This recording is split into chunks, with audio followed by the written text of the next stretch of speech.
हे माझं इडलीचं उरलेलं पीठ आहे थोडंसं. तर ह्यापासून मी आता उत्तप्पा बनवते. कसा बनवायचा उत्तप्पा त्यासाठी लागणारं साहित्य आहे टॅमॅटो. हे सगळं मी त्यात टाकून घेतो. टॅमॅटो लागतो, कांदा लागतो थोडासा, ही कोथिंबीर आहे, ही मिरच्या आहेत आणि चवीपुरते मीठ. हे सर्व व्यवस्थित हलवून घ्यायचं. आता उत्तप्पाचं मिश्रण मी व्यवस्थित ढवळून घेतलेलं आहे. एकजीव करून घ्यायचं. आणि आता मी गॅसवर पॅन तापवून ठेवते. तापू दे त्याला जरा. आता पॅन तापलेला आहे. आम्ही उत्तप्पा टाकायच्या आधी तेल टाकून व्यवस्थित घेऊया.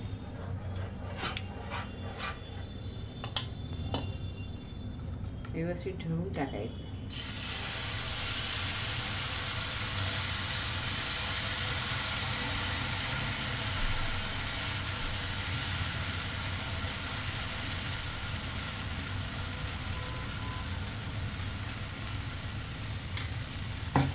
गॅस मध्यम ठेवायचा आणि त्यावरही झाकण ठेवायचं. पुढे एक 5 मिनटं असंच ठेवायचं.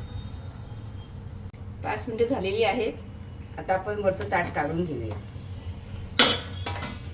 असंच ठेवायचं जरा एक 2 मिनटं.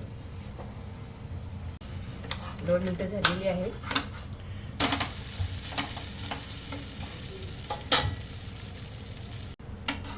आता आपण उलथून बघूया. तयार आहे. आता मी गॅस बंद करते. आपला उत्तप्पा रेडी झालेला आहे. चटणी बरोबर सर्व करायचा. मी चटणीची पण रेसिपी माझ्या व्हिडिओमध्ये टाकलेली आहे आणि इडलीची पण रेसिपी टाकलेली आहे. इडलीच्या पिठापासून उत्तप्पा तयार केला. उत्तप्पा आणि चटणी रेडी आहे आपली.